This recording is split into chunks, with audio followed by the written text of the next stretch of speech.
Nota pembelaan saya hari ini saya tulis sendiri sebagai curahan kata hati saya.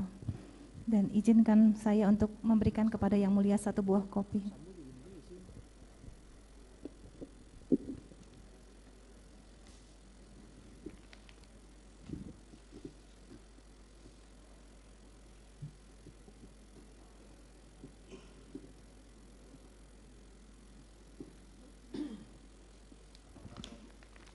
Mau dibacakan? Mohon izin nanti saya bacakan. Ya, silakan. Nota pembelaan saya hari ini saya beri judul Surat dari Balik Jeruji. Jika Tuhan mengizinkan, saya ingin kembali memeluk putra-putri kami. Majelis Hakim yang mulia, para jaksa penuntut umum dan para penasihat hukum yang saya hormati, serta hadirin yang saya muliakan. Sekalipun dalam kejatuhan yang sangat dalam saat ini, saya tetap bersyukur Tuhan memberikan kekuatan luar biasa hingga saya mampu menghadapi semua ini dan sekarang bisa membacakan di depan majelis hakim yang mulia dan masyarakat yang menyaksikan persidangan ini. Membacakan sebuah surat, sebuah nota pembelaan pribadi saya. Semoga pembelaan ini dapat didengar secara utuh dan dipertimbangkan dengan jernih sebelum terlalu jauh menghakimi saya atas segala tuduhan kesalahan yang tidak pernah saya lakukan. Dari balik jeruji di rumah tahanan Kejaksaan Agung, dengan tertatih-tatih mengumpulkan energi yang tersisa, saya tuliskan sebuah surat untuk siapapun yang mau membaca dan mendengarkan dengan hati. Sebuah nota pembelaan dari seorang perempuan yang disakiti dan dihujam jutaan tuduhan, stigma, fitnah atas apa yang tidak pernah dilakukan. Sebuah nota pembelaan seorang ibu yang dipisahkan paksa dari anak-anaknya hanya dengan dasar tuduhan yang rapuh dan mengada-ngada. Huruf demi huruf dan setiap kata yang saya tuangkan di sini mengalir membawa ingatan pada orang-orang tersayang di luar sana, khususnya anak-anak di rumah dan di sekolah, suami yang telah ratusan hari berpisah sejak ditahanan di Makobrimob, hingga orang tua dan seluruh sahabat yang juga ikut merasakan derita yang kami alami. Namun lebih dari itu, coretan pena di lembar kertas putih ini berulang kali saya rasakan seperti irisan luka yang disobek paksa kembali dan seperti pisau yang disayatkan lagi pada perih luka yang belum pernah sembuh hingga saat ini. Berkali-kali, yaitu ketika saya harus menjelaskan apa yang terjadi pada sore hari di rumah kami di Magelang, 7 Juli 2022 lalu.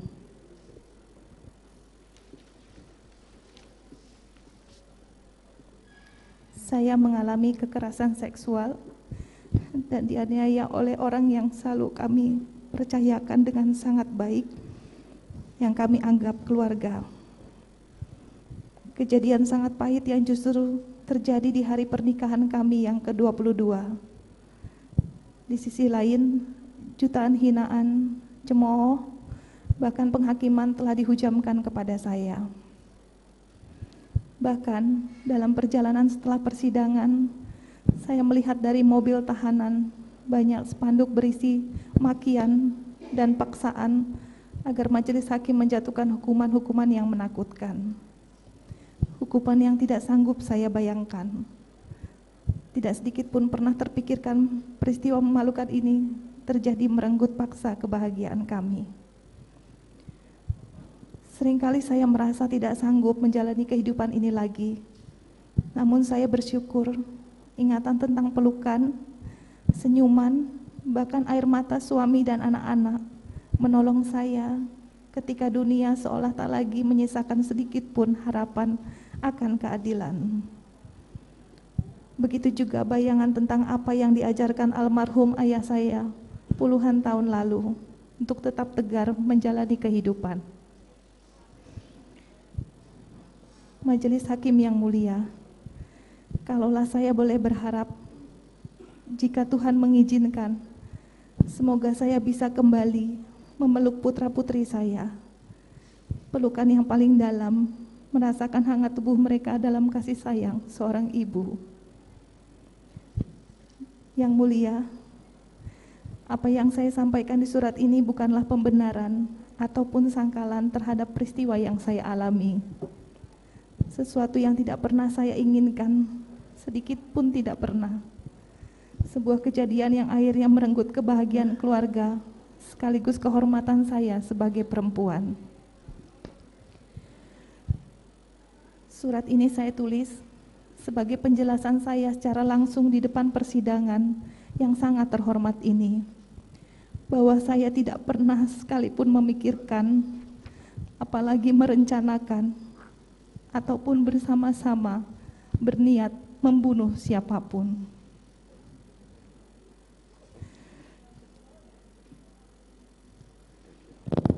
Majelis Hakim yang mulia, para jaksa penuntut umum, dan para penasihat hukum yang saya hormati.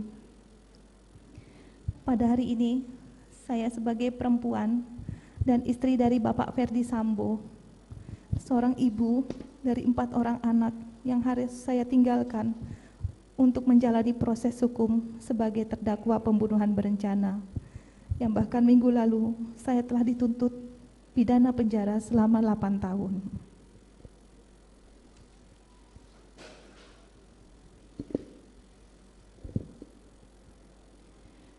Di saat proses hukum yang berjalan mencari keadilan bagi korban, saya dihadapkan dengan tudingan serta fitnah oleh banyak pihak dari berbagai kalangan masyarakat. Bahkan pejabat publik yang ikut beramai-ramai membantah dan mengucilkan saya sebagai korban kekerasan seksual. Majelis Hakim yang mulia, dengan tuduhan sebagai pelaku pembunuhan berencana yang sampai saat ini tidak saya pahami, tidak pernah saya menyangka pada tanggal 8 Juli 2022 bisa terjadi. Konstruksi yang dibangun dengan menambah aspek perselingkuhan rasanya tidak pernah cukup untuk mendakwa saya sebagai pelaku pembunuhan berencana, namun juga menuding saya sebagai perempuan tidak bermoral. Untuk itu, pembelaan saya hari ini akan saya mulai dengan menceritakan secara singkat riwayat hidup saya. Majelis Hakim yang mulia, para jaksa penuntut umum, dan para penasihat hukum yang saya hormati.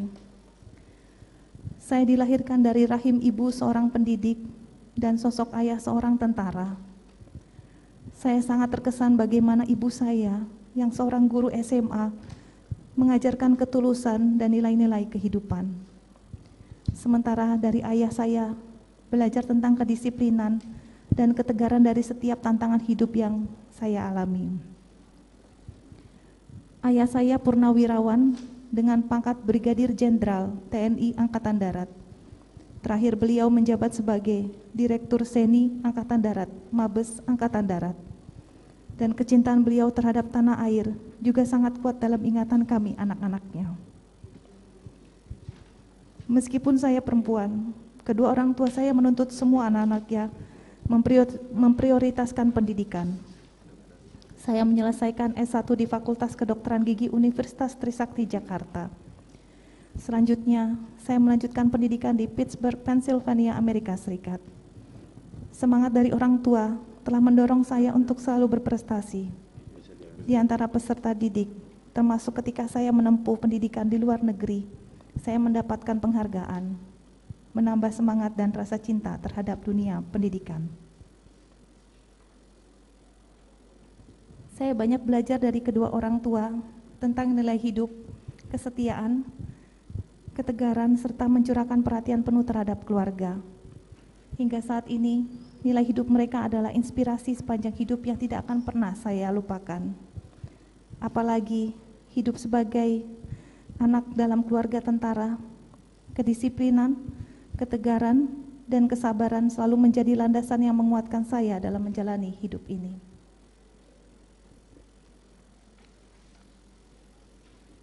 Dari ibu, seorang guru SMA, saya belajar mengasihi, berbuat baik untuk siapa saja, dan dipacu untuk mendapatkan pendidikan sebaik-baiknya. Dari lubuk hati yang terdalam, izinkan saya berterima kasih kepada ayah dan ibu saya yang sudah mendidik mengasihi, dan memberikan nilai-nilai kehidupan yang baik dalam hidup saya. Dan saya mohon maaf yang sebesar-besarnya bila ibu saya harus bersedih dikarenakan peristiwa yang saya alami. Majelis Hakim yang mulia, dalam usia belasan tahun saat saya sekolah di SMP Negeri 6 Makassar, Tuhan mempertemukan saya dengan Bapak Ferdi Sambo. Saat itu, sewajarnya siswa SMP, kami berinteraksi sebagai teman sekolah, belajar bersama, bermain dan bersenda gurau. Kemudian saya melanjutkan sekolah di SMA yang berbeda. Sekalipun demikian, kami tetap menjalin komunikasi dengan baik. Selanjutnya Bapak Ferdi Sambo menjalani pendidikan di Akademi Kepolisian Semarang. Hingga kemudian kami dipertemukan kembali, disatukan, dan mengucap janji setia dalam pernikahan di altar gereja pada tanggal 7 Juli 2000. Saya sangat bersyukur, bangga, dan bahagia memilih seseorang yang saya cintai, Inspektur 1 Ferdi Sambo, Sarjana Hukum, sebagai pasangan hidup saya. Saat itu suami saya masih menjalankan tugasnya di Polres Jakarta Timur. Sejak saat itu, saya memasuki hidup baru sebagai seorang istri Polri, seorang bayangkari. Menjadi istri polisi mengajarkan saya untuk senantiasa menjalankan multi peran dan tanggung jawab, baik kepada keluarga dan juga organisasi bayangkari secara seimbang. Saya belajar tentang bagaimana istri harus mendampingi suami dan mendapat bimbingan dan pengalaman dari para senior di bayangkari. Selain itu juga, kita berbagi suka dan duka dalam mendampingi suami tercinta, mendapatkan berbagai ilmu dan pengalaman yang luar biasa. Tekad saya pun dalam berorganisasi bayangkari adalah melayani, bukan untuk dilayani. Saya juga harus belajar merelakan dan memahami situasi yang mewajibkan suami untuk mendahulukan pelaksanaan tugasnya melayani masyarakat. Bahkan dalam sebuah kondisi tertentu, suami saya pergi menjalankan tugas saat kami sedang membutuhkan dan merindukannya. Sebagai istri polisi, saya paham dan harus ikhlas merelakannya, karena kecintaan terhadap keluarga tumbuh bersama dan sama besarnya dengan kecintaannya terhadap institusi polisi. Sebagai seorang bayangkari, saya juga memahami pendidikan adalah hal yang utama. Dengan pendidikan dapat dibentuk karakter agar mampu bertahan di setiap keadaan.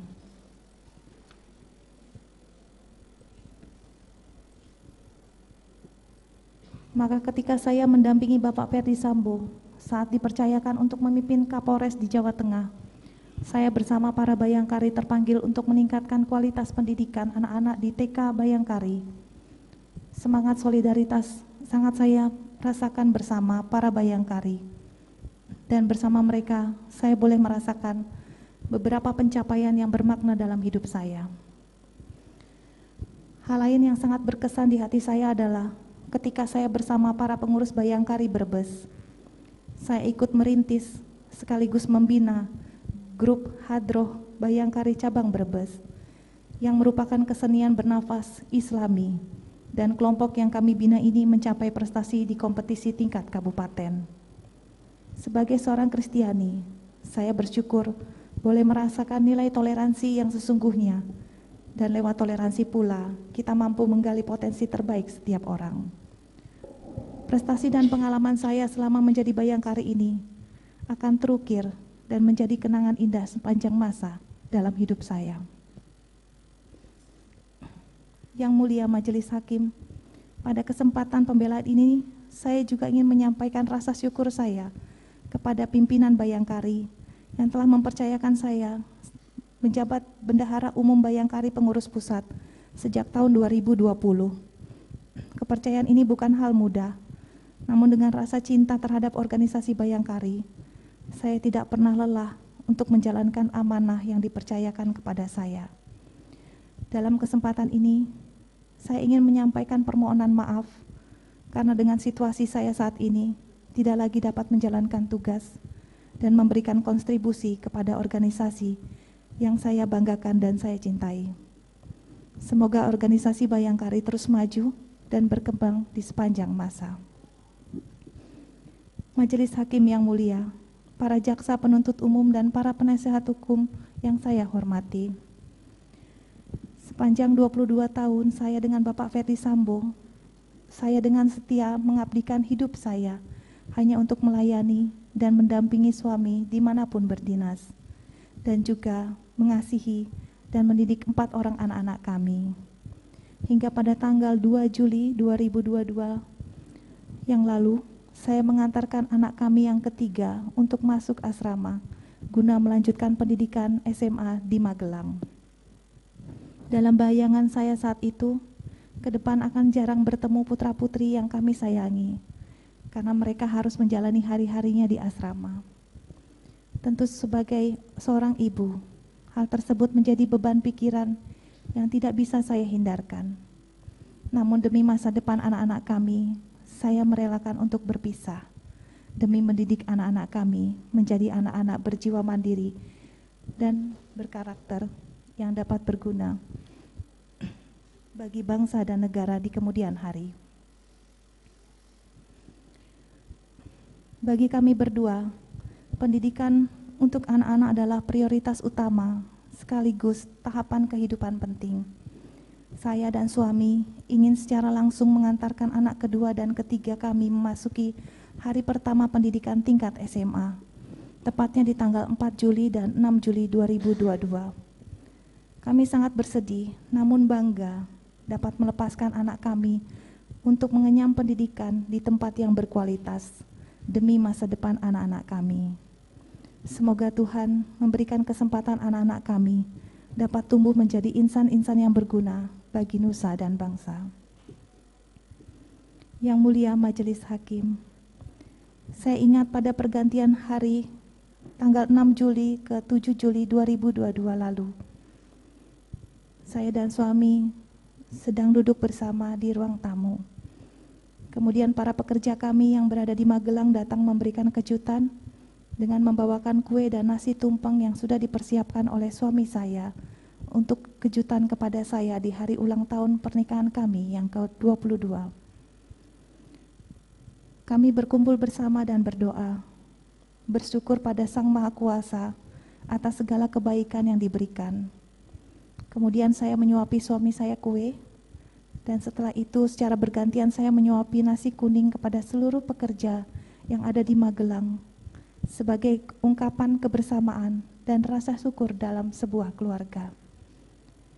Saya gembira karena memang 7 Juli sesungguhnya adalah hari yang sangat saya nantikan tiap tahun, menjadi momen kebahagiaan dan pemersatu ikatan cinta kasih kami sekeluarga. Di mana 22 tahun yang lalu, saya dan suami saya, Bapak Ferdy Sambo, sebagai pelindung dan kepala rumah tangga, mengingat akan janji pernikahan yang diucapkan di altar gereja di Jakarta.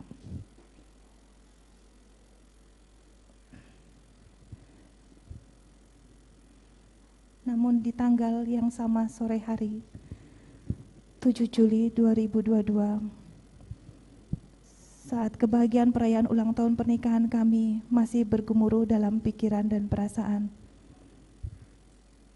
saya mengalami sebuah kejadian yang sangat menyakitkan dan menimbulkan luka mendalam hingga saat ini. Kebahagiaan kami seperti direnggut, dicampakkan dan diinjak-injak.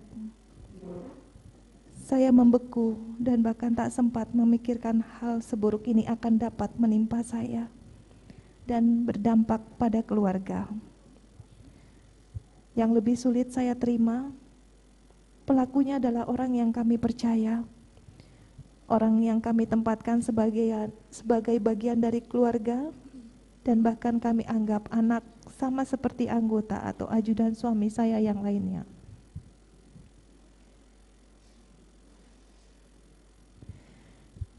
Saya tidak mengerti mengapa ini harus terjadi pada saya tepat di hari pernikahan kami yang ke-22.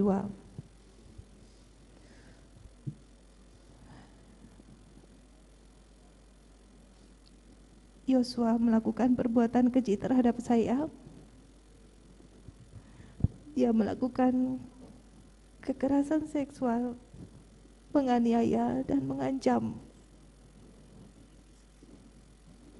membunuh, bukan hanya bagi saya, tapi juga bagi orang-orang yang saya cintai.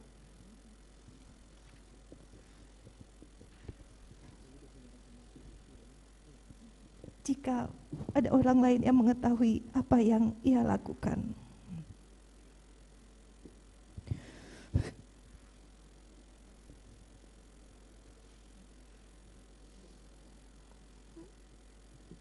Yang mulia, saya takut, sangat ketakutan saat itu.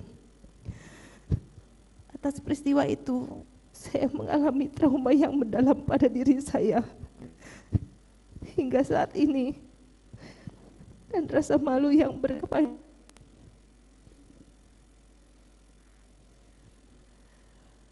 Bukan hanya bagi saya, tapi juga bagi seluruh anggota keluarga kami.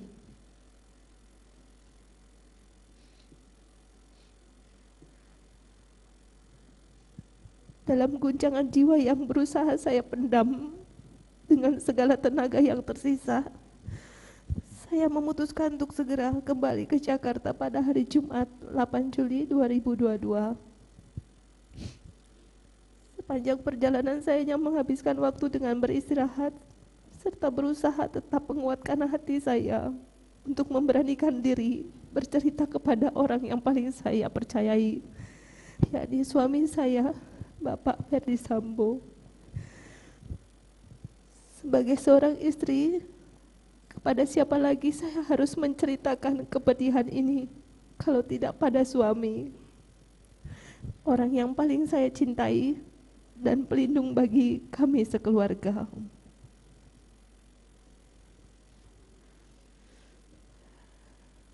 Majelis Hakim yang mulia, sampai di Rumah Saguling, saya langsung menjalankan protokol kesehatan seperti yang telah kami sekeluarga lakukan sejak pandemi COVID-19 melanda Indonesia. Selain karena saat itu kondisi kesehatan saya agak menurun, kami juga berupaya lebih ketat menjalankan protokol kesehatan karena adanya anak kami berusia 1,5 tahun yang belum bisa divaksin. Saya melaksanakan tes PCR sesuai dengan aturan bagi keluarga kami.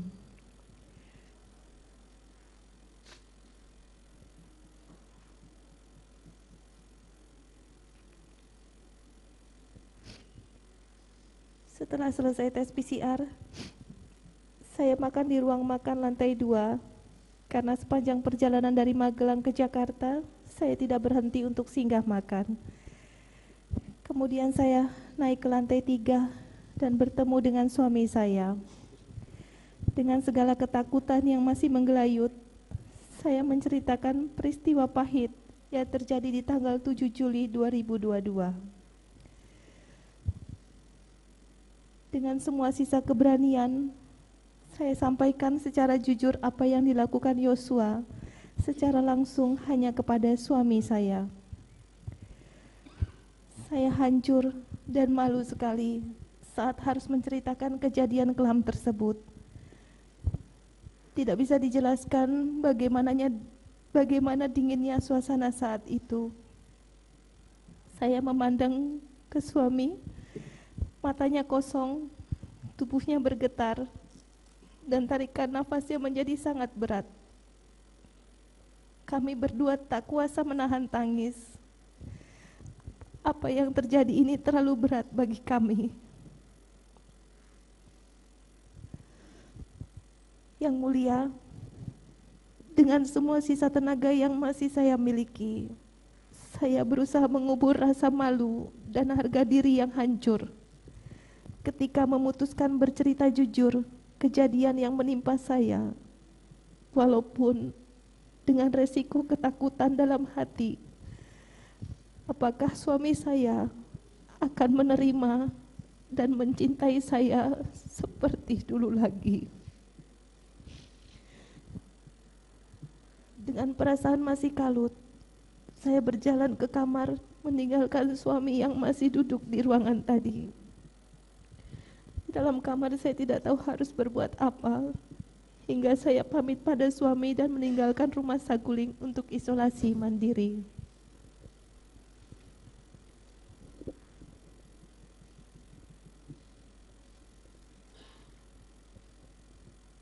Yang ada dalam lubuk pikiran saya saat itu adalah mengambil jarak, namun tetap harus isolasi, menunggu hasil tes PCR untuk mencegah anak kami bertemu dan tidak kuasa menahan untuk memeluk saya saat melihat ibunya.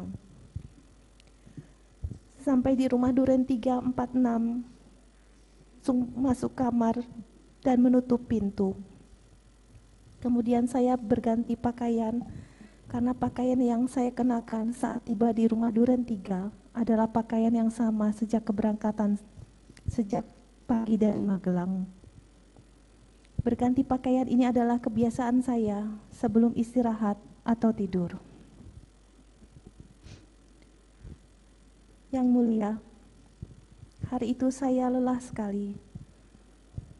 Tubuh, pikiran dan perasaan saya saat itu berada dalam situasi berat yang rasanya tidak pernah saya alami. Apalagi di sela istirahat, tanpa jelas apa yang terjadi, saya mendengar beberapa letusan keras di rumah tempat saya beristirahat. Dalam kondisi masih sangat lelah dan tertekan, saya menutup telinga dan kaget luar biasa sambil bertanya dalam hati, apa yang terjadi di luar sana? Tak lama berselang dalam keadaan masih kebingungan dan cemas, suami membuka pintu dengan terburu-buru, masuk kamar, kemudian langsung mendekap kepala saya di dadanya dan menuntun saya keluar kamar sampai garasi. Dalam kondisi yang takut sekaligus bingung, saat itu saya tidak bisa melihat situasi dan kondisi di dalam rumah. Lalu saya diantarkan Dek Riki untuk kembali ke Saguling atas perintah suami saya. Yang mulia, pada tanggal 9 Juli 2022, pagi hari suami saya menjelaskan bahwa Richard telah menembak Yosua hingga meninggal dunia. Saya pun sangat kaget mendengar kabar tersebut. Suami menyampaikan sudah melaporkan kepada Bapak Kapolri peristiwa tembak menembak antara Yosua dan Dek Richard yang disebabkan karena Yosua melakukan pelecehan terhadap saya. Waktu dijelaskan hal tersebut, saya marah kepada suami saya karena saya dibawa-bawa dalam peristiwa tersebut. Saya hanya bisa menangis. Hingga akhirnya saat suami saya telah ditahan di Makobrimob, setelah ia bercerita jujur, saya dihubungi suami saya untuk datang ke Makobrimob sebagai saksi dalam perkara tersebut dan menceritakan secara jujur apa yang terjadi di Magelang tanggal 7 Juli 2022 dalam kapasitas sebagai saksi. Sungguh saya takut, sangat malu, dan merasa hina sekali harus menceritakan peristiwa kekerasan seksual yang saya alami. Terlebih, beban berat mental dan jiwa saya, serta rasa malu yang mendalam menghadapi peristiwa ini dan harus bercerita di depan orang banyak. Rasanya saya sudah tidak berarti lagi hidup karena malu dan menjadi omongan di mana-mana. Jika boleh memilih, rasanya mungkin lebih baik saya menutup rapat-rapat peristiwa yang saya alami tanggal 7 Juli 2022 itu. Karena bila saya menyampaikan kembali peristiwa yang sangat menyakitkan tersebut, semakin menghidupkan trauma mendalam dan malu dalam diri saya.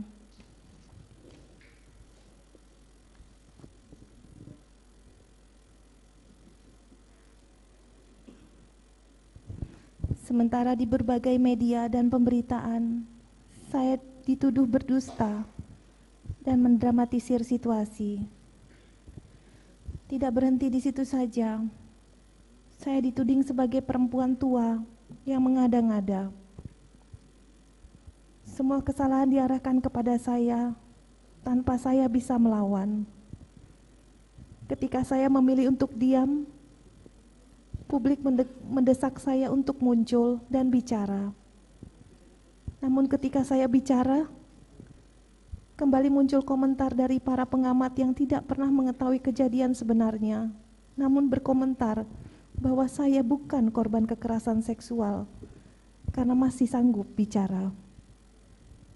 Apapun yang saya lakukan menjadi salah di mata mereka.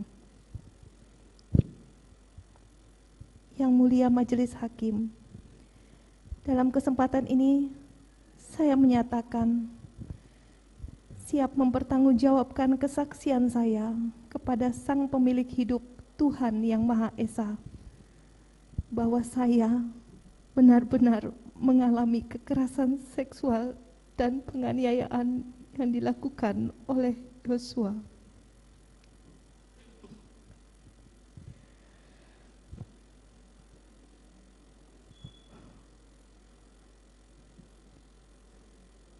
Majelis Hakim yang mulia, para jaksa penuntut umum dan para penasihat hukum yang saya hormati, atas penjelasan para saksi, kronologis rangkaian peristiwa, dan fakta-fakta persidangan, izinkan saya menegaskan bahwa saya adalah korban kekerasan seksual, pengancaman, dan penganiayaan yang dilakukan oleh almarhum Yosua.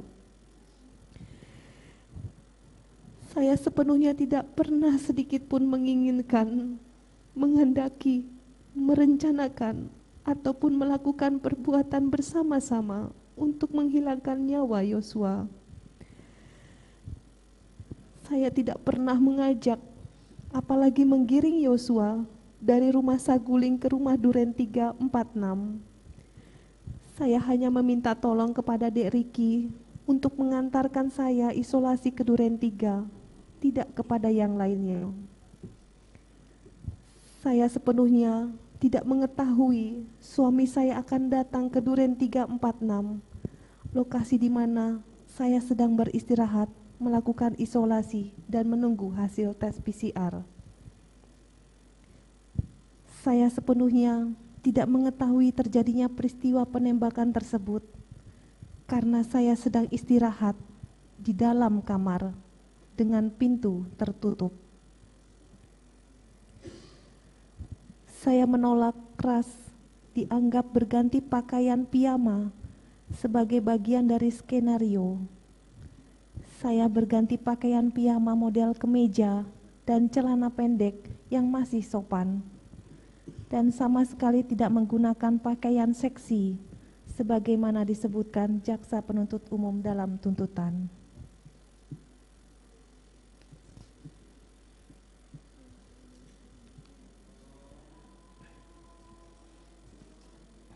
Majelis Hakim yang mulia, para jaksa penuntut umum dan para penasihat hukum yang saya hormati,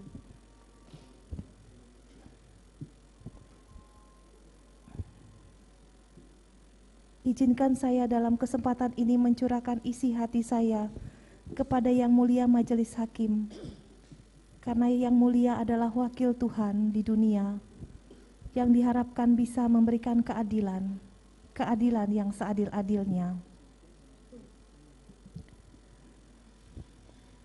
Yang Mulia, kami memiliki 4 orang anak yang sangat membutuhkan perhatian dan kasih sayang orang tua, apalagi dari seorang ibu. Anak bungsu kami masih berusia 1 tahun 10 bulan dan kakak-kakaknya masih sekolah. Mereka tentu memerlukan kehadiran seorang ibu di samping mereka. Apalagi dalam situasi yang sangat berat seperti ini. Anak ketiga kami bahkan baru mengetahui bahwa papa dan mamanya berada di tahanan sebagai terdakwa pada bulan Oktober yang lalu. Tepatnya setelah 3 bulan masa karantina di sekolahnya yang dimulai sejak 4 Juli 2022, waktu saya dan suami saya mengantarkannya masuk asrama di Magelang. Saat ini, anak-anak kami dititipkan kepada ibu saya yang berusia 80 tahun. Sangat berat bagi anak-anak kami menghadapi kenyataan dan situasi keluarga yang sangat berubah. Rumah menjadi sepi, tidak ada lagi tawa hangat bersama, dan dunia bagaikan runtuh.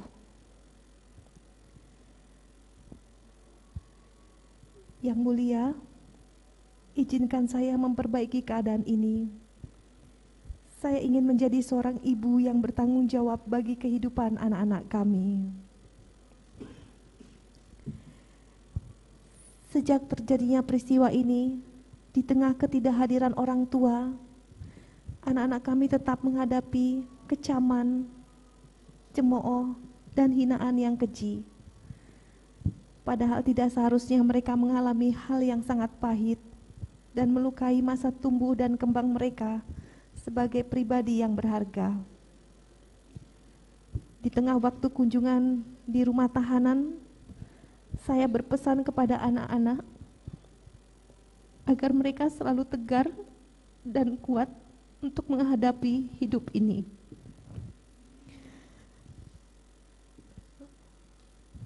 Saya berharap saya dapat segera kembali mendampingi anak-anak saya untuk menguatkan jiwa kami sekeluarga menghadapi peristiwa ini. Apalagi berita-berita di media ataupun publikasi media sosial hampir selalu menyudutkan kami sebagai orang tua. Banyak publikasi yang seperti tidak peduli apakah yang disampaikan benar atau tidak, dan tanpa memikirkan beban mental yang terjadi pada anak-anak kami akibat publikasi tersebut. Saya memohon kepada Yang Mulia untuk berbelas kasih kepada saya dan anak-anak kami yang selama berbulan-bulan menghadapi berita-berita yang kurang baik terhadap kedua orang tuanya. Dan anak-anak kami tidak tahu harus bersandar di mana karena kedua orang tuanya tidak bisa mendampingi dan menguatkan di rumah.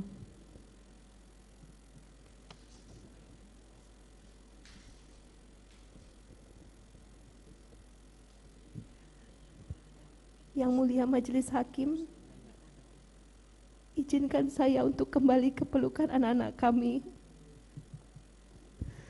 Mungkin saya pernah gagal dalam hidup, tapi saya tidak mau gagal menjadi ibu bagi keempat anak-anak kami. Izinkanlah saya diberikan kesempatan untuk bertanggung jawab terhadap kehidupan masa depan anak-anak saya. Yang Mulia, peristiwa ini membuat luka yang sangat dalam bagi kami sekeluarga, terutama bagi anak-anak kami. Karena kami selama ini hidup bahagia, harmonis dan saling mengasihi. Tidak ada permasalahan dalam rumah tangga kami. Kami saling mencintai, menghormati, dan mendukung. Bapak Ferdi Sambo di mata anak-anak adalah pahlawan keluarga yang sangat dihormati dan dibanggakan.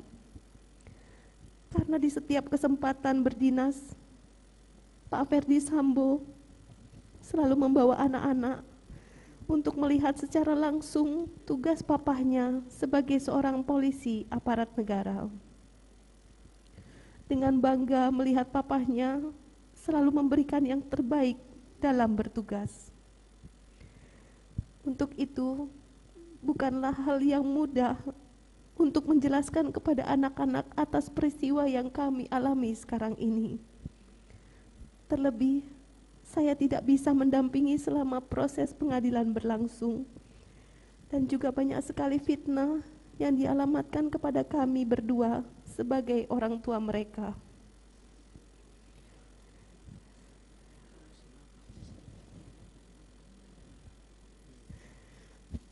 Yang Mulia Majelis Hakim, hari ini di saat pembelaan, saya ingin menyampaikan permintaan maaf dan harapan tulus saya kepada orang tua almarhum Brigadir Yosua, Bapak dan Ibu Samuel Huta Barat. Saya turut berduka, memohon maaf dan berdoa semoga seluruh keluarga dikuatkan dan diberkati. Dek Richard dan keluarga, Mohon maaf karena harus melalui semua ini. Dek Riki dan Om Kuat beserta keluarga, saya mohon maaf dan saya mendoakan semoga Tuhan memberikan kekuatan untuk keluarga Dek Riki dan Om Kuat. Kepada seluruh personel Polri yang terdampak dari peristiwa ini, saya mohon maaf. Semoga Tuhan Yang Maha Esa senantiasa menyertai.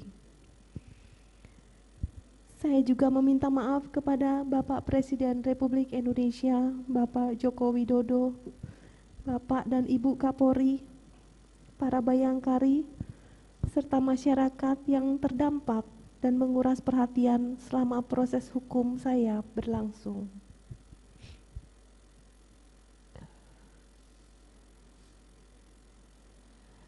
Terkhusus untuk anak-anakku sayang, Mama minta maaf karena kalian harus melalui semua ini. Cinta dan perhatian kalian adalah semangat hidup paling berharga bagi Papa dan Mama. Menjadi kekuatan kami untuk mencari dan memperjuangkan keadilan.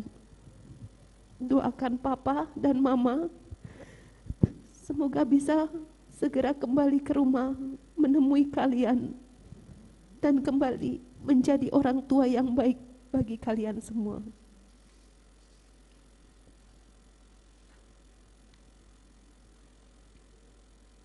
Dari balik jeruji tahanan, Mama terus mendoakan dan memohon pada Tuhan agar tidak pernah lagi meninggalkan kalian di waktu terbaik kalian. Doa dan kasih sayang Mama selalu menyertai langkah anak-anakku tersayang.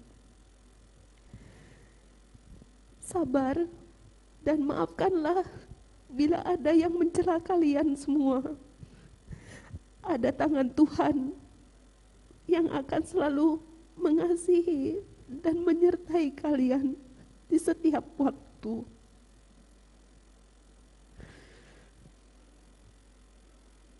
Untuk suami saya, Bapak Ferdi Sambo, maafkan saya sebagai pendamping hidup selama ini masih jauh dari sempurna. Tidak ada kata yang bisa menggambarkan bahwa betapa bangga dan bahagianya saya mempunyai pasangan hidup yang sangat berjiwa besar, tegar, dan sabar dalam hidup. Doa terbaik selalu mengiringi langkah Papa sepanjang masa. Tuhan, mampukan saya menjalankan semua ini, dan kiranya keadilan-Mu saja yang hadir di situasi yang sangat sulit ini.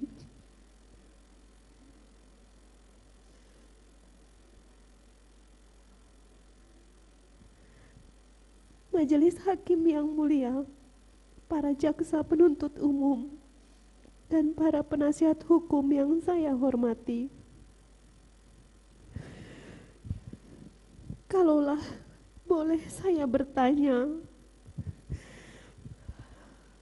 apakah salah jika saya bercerita secara jujur pada suami saya atas perbuatan keji yang merenggut dan merusak kehormatan dan harga diri saya dan keluarga? Apakah karena saya bercerita sebagai seorang istri pada suami, kemudian saya dituduh menjadi dalang atas semua ini? Ataukah rasa sakit karena perbuatan keji ini harus saya simpan dan pendam sendiri hingga akhir hayat agar semua tampak seolah baik-baik saja dan tidak ada yang pernah terjadi? Dan patutkah saya dipersalahkan seolah-olah saya adalah dalang pembunuhan, padahal saya tidak pernah berniat ataupun ikut melakukan perbuatan pembunuhan terhadap Yosua. Saya pun tidak mengerti dan tidak melihat apa yang terjadi saat itu.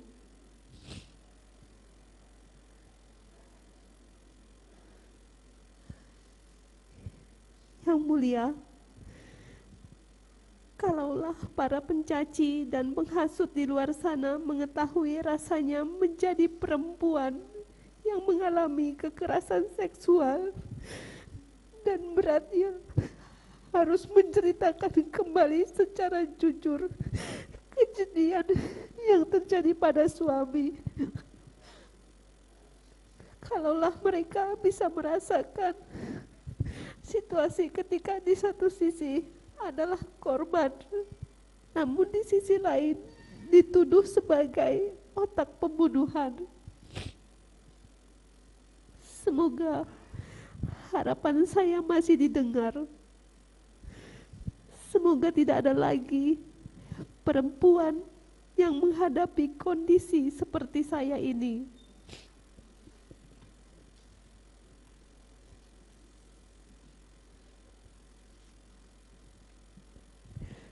Yang mulia, izinkan saya mengetuk pintu hati yang mulia majelis hakim, mengharapkan yang mulia secara jernih melihat fakta demi fakta, bukti demi bukti yang muncul dalam persidangan ini, mengharapkan yang mulia memberikan keadilan dengan arif dan bijaksana.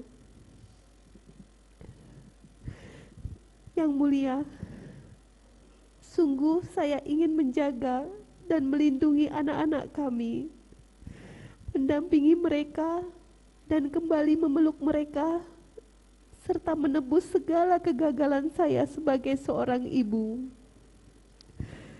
Saya berharap saya dapat kembali bersama anak-anak saya untuk menguatkan jiwa anak-anak kami menghadapi peristiwa ini. Dan berita-berita di media serta publik yang sering menyudutkan kami sebagai orang tua. Saya memohon kepada Yang Mulia untuk berbelas kasih kepada saya, untuk anak-anak saya yang selama berbulan-bulan menghadapi berita-berita yang kurang baik terhadap kedua orang tuanya.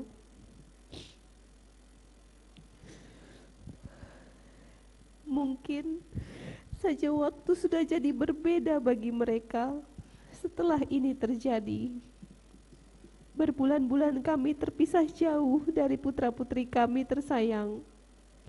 Entah ke depan, penghakiman yang hanya didasarkan nafsu balas dendam masih akan terus memisahkan kami, atau ada secercah cahaya yang menerangi sanubari kita semua, sehingga keputusan yang adil dapat dijatuhkan.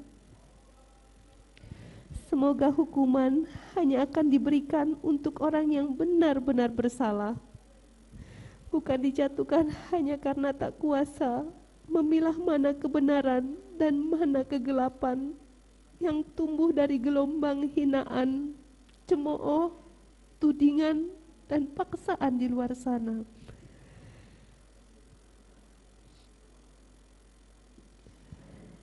Yang mulia, semua yang terjadi sejak sore 7 Juli 2022 hingga detik ini adalah sesuatu yang berat bagi saya dan tidak pernah saya bayangkan akan terjadi dalam hidup saya. Dalam kondisi menahan perih tersebut, saya justru diserang fitnah, cemooh, dan caci maki. Bahkan saya difitnah di luar akal sehat yang tidak berperi kemanusiaan, di mana saya diberitakan berselingkuh bukan hanya dengan Yosua, tapi juga dengan Kuat Ma'ruf. Sebuah fitnah yang betul-betul keji, tanpa memikirkan dampak bagi anak-anak saya. Hingga saat ini, saya tidak pernah membalaskan keburukan apapun yang ditimpakan kepada saya. Saya hanya mendoakan dan memaafkan semua orang yang berniat tidak baik terhadap saya dan keluarga. Saya pun ikhlas sekalipun diperlakukan secara tidak adil seperti ini. Saya memaafkan mereka. Saya berharap tidak ada lagi perempuan yang menghadapi situasi yang sama seperti saya. Di satu sisi menjadi korban, namun di sisi lain juga dituduhkan berbohong, bahkan berselingkuh. Jangan ada lagi perempuan yang menjadi korban ganda hanya karena rusaknya cara berpikir akibat hoax dan informasi-informasi tidak benar yang berkembang.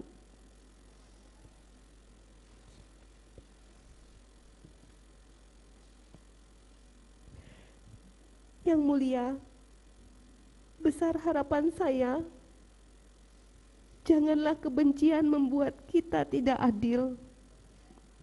Semoga Tuhan menuntun dan membuka jalan terbaik bagi kita semua. Demikian sebuah surat dari balik jeruji rumah tahanan Kejaksaan Agung ini saya tuliskan dan saya sampaikan di hadapan yang mulia Majelis Hakim.